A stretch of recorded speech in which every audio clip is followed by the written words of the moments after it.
हिंदुस्तान जो कभी सोने की चिड़िया कहलाता है, विदेशों से आए हुए क्रूर और आतताइयों के द्वारा इस सोने की चिड़िया के परों को कतरा।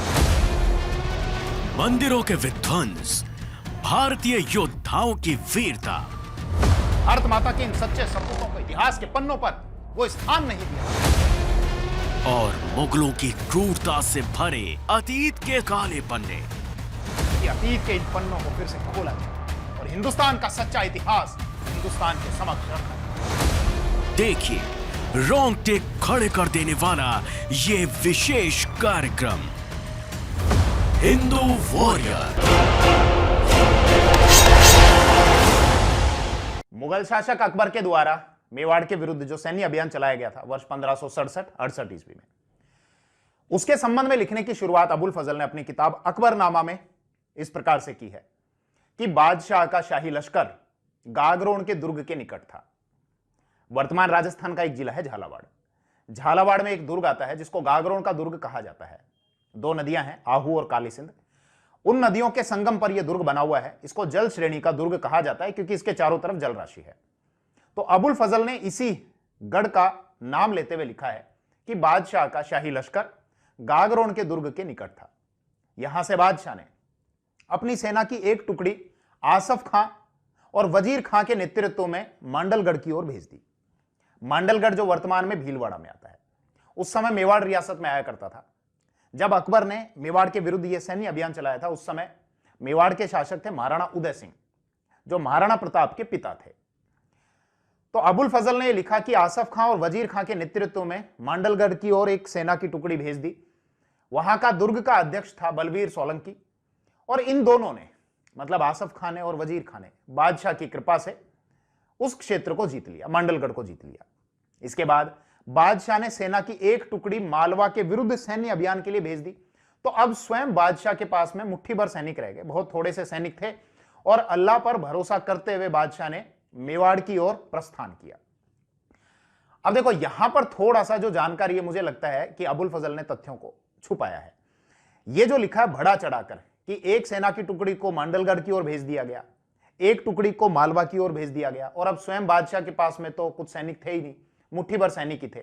जबकि आगे चलकर स्वयं अबुल फजल ये लिखते हैं, एक जगह ये लिखते हैं कि चित्तौड़ के दुर्ग में 5000 राजपूत थे, एक जगह ये लिखते हैं कि चित्तौड़ के दुर्ग में 8000 राजपूत थे प्लस 40000 लोग उनकी सहायता के लिए थे। तो मोटा मोटा अगर हम माने 8000 प्लस 40000 तो 48000 होते हैं। तो 48000 लोगों को जीतने के लिए बादशाह के पास में इससे तो बड़ी फौज रही होगी, या इसके बराबर की तो फौज रही होगी, या अगर छोटी फौज भी रही होगी तो 40-45 हजार के आसपास तो रही होगी। तो ये छोटी फौज नहीं होती।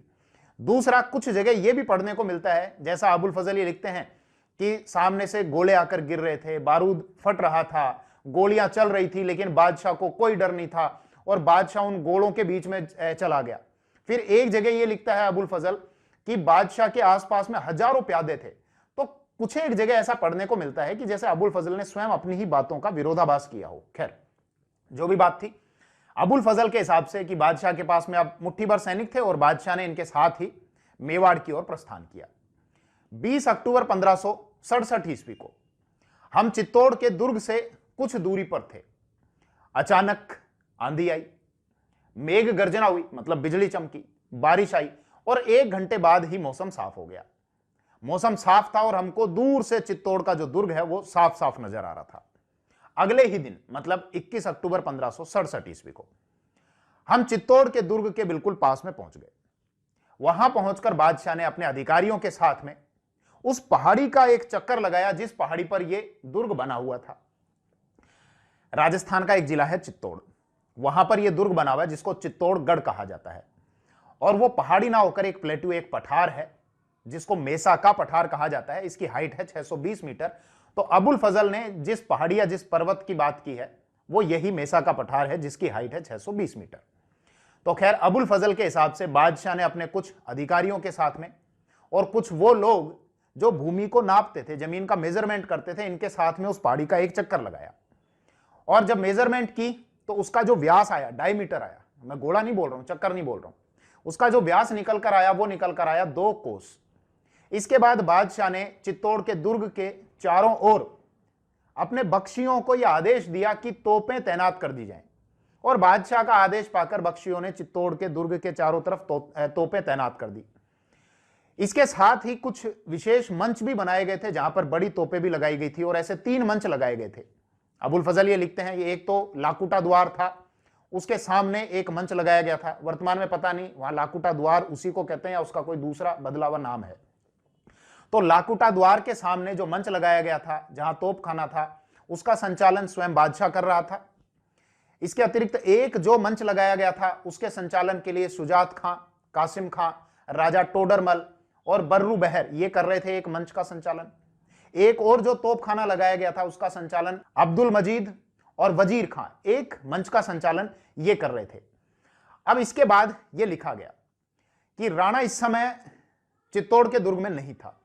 राणा उदयपुर और कुंभलमेर की ओर चला गया। दरअसल मेवाड़ के शासक महाराणा उदय सिंह के द्वारा वर्ष 1559 ईस्वी में एक अलग से नगर बसाया गया था जिसको वर्तमान में हम उदयपुर नगर के नाम से जानते हैं। वो पूरा क्षेत्र था गिरवा। गिरवा मतलब ये होता है कि आसपास पहाड़ियां हैं और नीचे का जो भाग है वो तस्तरी नुमा है, तो उसको गिरवा कहा जाता था। तो उस गिरवा के क्षेत्र में महाराणा उदय सिंह के द्वारा 1559 ईस्वी में एक नगर बसाया गया था जिसको उदयपुर नगर के नाम से जाना गया। तो महाराणा उदय सिंह उस क्षेत्र की रक्षा करने के लिए मेवाड़ के दुर्ग का दायित्व जयमल राठौड़ और फत्ता सिसोदिया को सौंपकर उदयपुर की ओर चले गए थे। तो उसी के संबंध में यहां अबुल फजल ने लिखा है कि राणा दुर्ग में नहीं था और राणा उदयपुर और कुंभलमेर की ओर चला गया। जो वर्तमान में कुंभलगढ़ है उसको कुंभलमेर लिखा है। तो बादशाह ने हुसैन कुली खां को राणा का पीछा करने के लिए भेजा कि जाओ और राणा को बंदी बनाकर ले आओ। हुसैन कुली खां गया और उसको जहां भी लोग नजर आते उनको मौत के घाट उतार दिया जाता। लेकिन राणा को पकड़ने में असफल रहा तो शाही आदेश पर हुसैन कुली खां को फिर से वापस बुला लिया गया। एक सेना आसफ खां के नेतृत्व में भेजी गई बाद में। अब देखो, गौर करो, शुरू में अबुल फजल ने लिखा कि आसफ खां को तो मांडल भेज दिया गया था और अब बादशाह के पास में थोड़े से सैनिक थे, वही आसफ खां वापस आ गया। तो कुछ जगह पढ़ने पर ऐसा लगता है कि अबुल फजल ने चाटुकारिता के चक्कर में स्वयं अपनी ही बातों का विरोधाभास कर दिया और शायद अबुल फजल को इस बात का ध्यान नहीं रहा होगा। खैर, आगे अबुल फजल ने लिखा कि आसफ खां को भेजा गया और आसफ खां ने जाकर रामपुर को अपने तलवार के जोर पर कब्जे में ले लिया। कुछ और सैनिक टुकड़ियां भेजी गई कि जाओ राणा के मुल्क को लूट लो।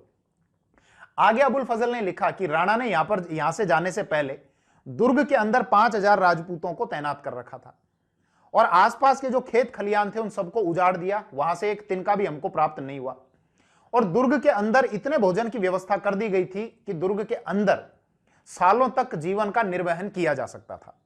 खैर, अब अबुल फजल ने लिखा कि जब इतनी तैयारियां हुई, हमने चारों तरफ तोपें वगैरह लगवा दी, इसमें पूरा 1 महीना बीत गया, मतलब अक्टूबर से अब नवंबर आ चुका था। तो दुर्ग के अंदर से कुछ लोग हमसे मिलने के लिए आए। इसमें एक तो था सांडा सिलहदार, इसके अतिरिक्त एक था साहिब खां। ये बादशाह से मिले और बादशाह से ये कहा कि हम आपकी प्रजा बनने के लिए तैयार हैं, हम आपको टैक्स भी दे देंगे, आपसे संधि करना चाहते हैं। तो साथ के जो मुगल अधिकारी थे बादशाह के पास के, वो प्रसन्न हुए, वो राजी हुए कि ठीक है। लेकिन बादशाह इस बात से राजी नहीं हुआ और बादशाह ने कहा कि राणा जब तक मुगल दरबार में उपस्थित नहीं होता समझौता या संधि नहीं की जाएगी। महाराणा उदय सिंह ने आने से मना कर दिया तो यह संधि या समझौता नहीं हो पाया। इसके बाद अबुल फजल आगे लिखता है कि बादशाह ने चित्तौड़ के दुर्ग की दीवारों को उड़ाने के लिए 2 सुरंगें खुदवाई, मजदूरों को दिन रात काम पर लगाए रखा। उन मजदूरों को सोना और चांदी, मिट्टी की तरह उनको सोना और चांदी दिया गया। मतलब जो मिट्टी का मोल था उसी मोल पे सोना चांदी उनको खूब बांटा गया, भर भर के दिया गया कि 2 सुरंगें खोदो। अब 2 सुरंग खोदी गई जिनके मुंह आपस में मिलते थे। एक सुरंग में 120 मण बारूद भरा गया और एक में 80 मण बारूद भरा गया। 1 मण का मतलब होता है 40 किलो, तो 120 का मतलब हो गया 12 चौक 4800 किलो बारूद एक सुरंग में और 8 चौक 32 मतलब 3200 किलो बारूद दूसरी सुरंग में। अब बादशाह का यह आदेश था कि इन सुरंगों को उड़ाओ और जैसे ही चित्तौड़ के दीवार के परखच्चे उड़े तो मुगल सेना तैयार रहेगी तुरंत दुर्ग में प्रवेश करने के लिए। तो एक बारूदी सुरंग को जब उड़ाया, दोनों को एक साथ आग लगाई गई थी, लेकिन एक में थोड़े लेट विस्फोट हुआ, एक में पहले विस्फोट हो गया। जैसे विस्फोट हुआ उसके संबंध में अबुल फजल ने लिखा कि चित्तौड़ के दुर्ग की जो प्राचीर है उसके परखच्चे उड़ गए, बुर्जे टूट गई, यहां तक कि इतनी तेज आवाज थी कि 50 कोस दूर तक उसकी आवाज सुनाई दी थी और आसपास की घाटी में जो लोग छुपे हुए थे मेवाड़ के, इसका मलबा इतनी दूर दूर तक जाकर गिरा कि वो लोग दबकर मर गए। अब हमारी सेना अंदर जाने के लिए तैयार थी। एक ही सुरंग में विस्फोट हुआ था, दूसरी सुरंग में विस्फोट नहीं हुआ। तो इनको लगा कि शायद दूसरी सुरंग में विस्फोट नहीं होगा, और ये जैसे आगे की ओर बढ़े तो तुरंत दूसरी सुरंग भी भभक उठी और हमारे 200 लोग मौत के घाट उतर गए। हवा में हाथ पैरों के चीथड़े उड़ रहे थे। जो 200 लोग हमारे गए थे, इनमें से 100 बहुत महत्वपूर्ण लोग थे, मतलब इनके सेनानायक वगैरह रहे होंगे। आगे अबुल फजल ने लिखा कि इनमें से 20 लोग तो ऐसे थे जिनको बादशाह स्वयं जानता था। खैर, अब आगे अबुल फजल ने लिखा कि अब फाइनली वो रात आई, और एक रात को, तो ये रात संभवतः 22 फरवरी 1568 की रात रही होगी, क्योंकि अगले दिन तो अबुल फजल के हिसाब से 23 फरवरी 1568 को मुगल शासक का चित्तौड़ के दुर्ग पर अधिकार हो ही गया था। तो 22 फरवरी 1568 की रात को बादशाह के आदेश पर चित्तौड़ के दुर्ग के चारों ओर एक साथ हमले किए गए।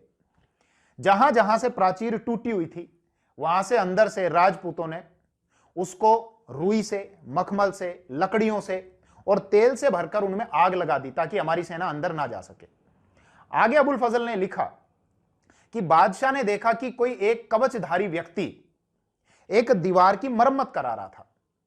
बादशाह ने अपनी बंदूक ली, जिसका नाम था संग्राम, और संग्राम बंदूक से निशाना लगाया। निशाना लगाने के बाद बगल में एक तो आमेर के शासक राजा भगवंत दास खड़े थे, अकबर के बगल में साइड में, और एक और सुजात खां खड़ा हुआ था। इन्होंने दोनों ने यह कहा कि शायद उस व्यक्ति को गोली लगी है। तभी एक व्यक्ति ने यह कहा, जिसका नाम था खाने जहां, उसने कहा कि अगर वो व्यक्ति दोबारा दिखाई ना दे तो हमको समझ लेना चाहिए कि उसको गोली लगी है। शुरू में हमको नहीं पता था ये व्यक्ति कौन है, लेकिन बाद में जानकारी मिली कि वो दुर्ग का अध्यक्ष था, जिसका नाम था जयमल राठौड़। जब, थोड़ा जानकारी के लिए बता देता हूं, जब महाराणा उदय सिंह चित्तौड़ को छोड़कर उदयपुर की ओर गए थे, तो उन्होंने दुर्ग की रक्षा का दायित्व जयमल राठौड़ और फत्ता सिसोदिया को सौंपा था, जिनको हम संयुक्त रूप से जयमल फत्ता बोलते हैं। कई बार ये सवाल पूछा जाता है कि 1567-68 ईस्वी में जब अकबर ने मेवाड़ पर आक्रमण किया था, उस समय चित्तौड़ की दुर्ग की रक्षा का दायित्व किनके हाथों में था? तो जयमल फत्ता। ये वही जयमल फत्ता है जिसमें एक जयमल राठौड़ है, एक फत्ता सिसोदिया है।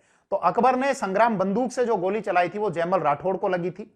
अब कुछ देर बाद, जैसा अबुल फजल ये लिखता है कि कुछ देर बाद जब्बार अली दीवाना ने यह कहा कि दुर्ग में किसी प्रकार की कोई गतिविधि दिखाई नहीं देती, दुर्ग की रक्षा करने वाले लोग दिखाई नहीं देते। तो हमको संभवतः मान लेना चाहिए कि जो आपने गोली चलाई थी वो व्यक्ति मारा गया है, इनके महत्वपूर्ण लोग मारे गए हैं। तभी हमने देखा कि कुछ देर बाद दुर्ग में ज्वाला उठ रही थी। ज्वालाएं मतलब अग्नि की जो लपटें हैं वो उठ रही थी।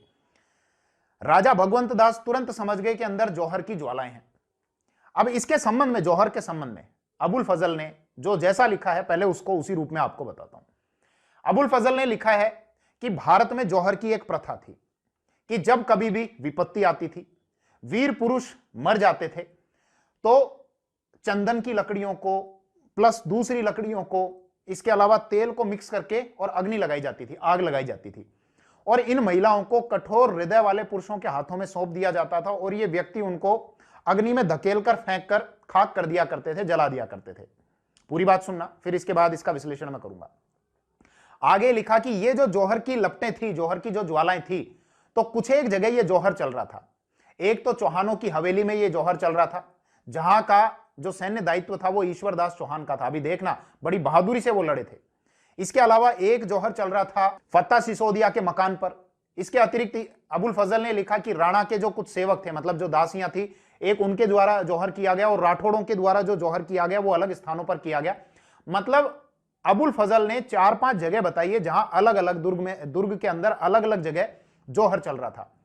आगे अबुल फजल ने लिखा, खैर उससे पहले मैं विश्लेषण करूं। जैसे अबुल फजल ने जौहर के संबंध में यह लिखा है कि इन महिलाओं को कठोर हृदय वाले पुरुषों के हाथों में सौंप दिया जाता था, और ये उन महिलाओं को अग्नि में फेंक दिया करते थे और जला दिया करते थे। दरअसल इसके संबंध में अबुल फजल ने पूरी जानकारी नहीं ली।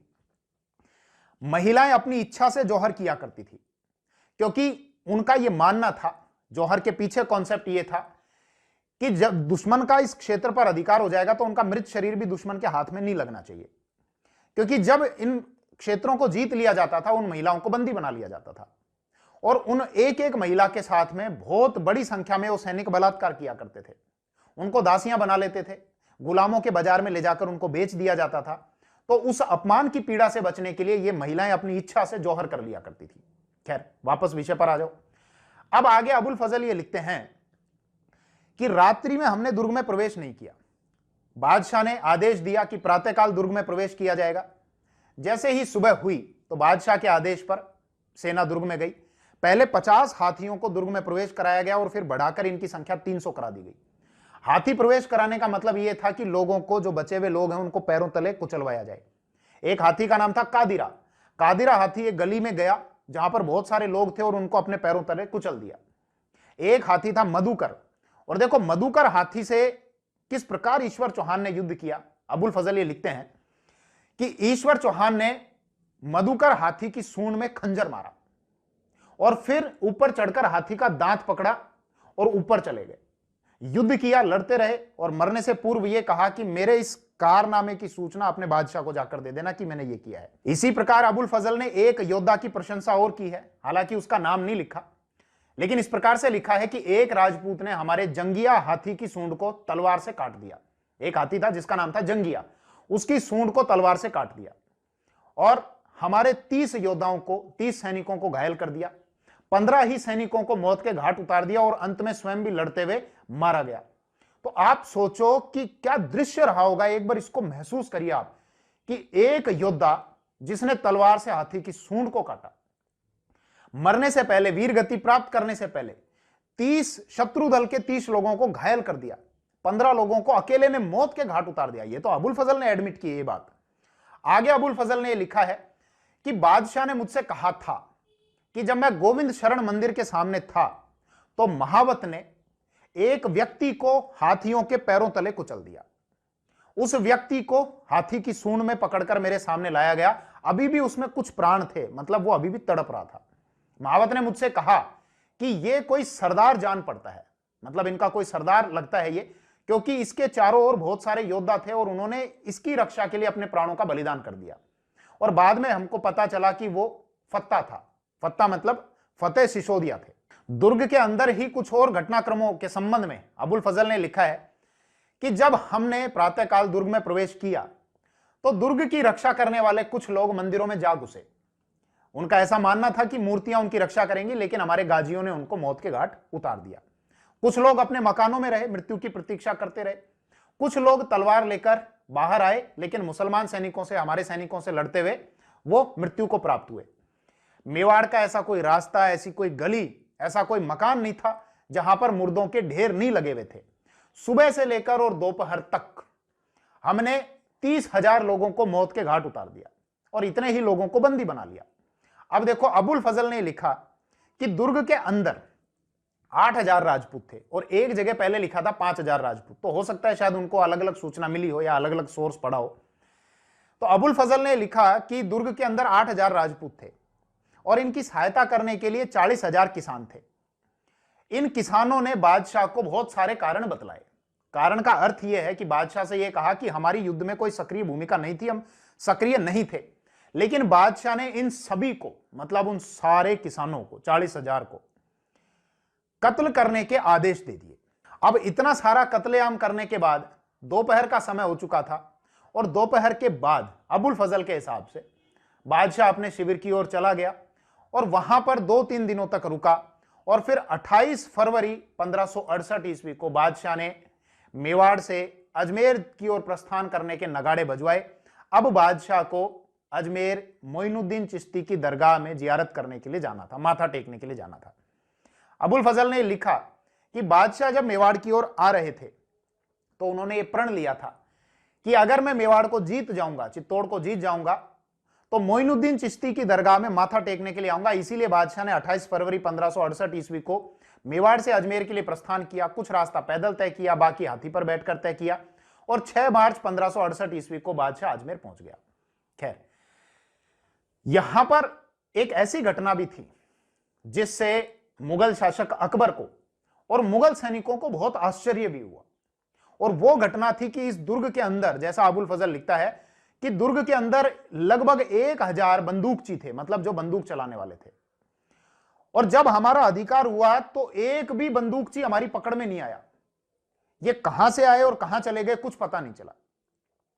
आगे अबुल फजल ने लिखा कि ये बंदूकची भेष बदलकर कुछ महिलाओं और बच्चों को इस प्रकार पकड़ के ले जा रहे थे कि देखने पर ऐसा लगता था कि ये हमारी ही सेना के लोग हैं और इनको बंदी बनाकर ले जा रहे हैं। लेकिन आगे चलकर वो रफू चक्कर हो गए, आगे चलकर गायब हो गए और बाद में समझ में आया कि ये लोग बंदूकची थे और महिलाओं और बच्चों को इस प्रकार से लेकर गए जैसे बंदी बनाकर ले जा रहे हैं और आगे चलकर ये लोग गायब हो गए।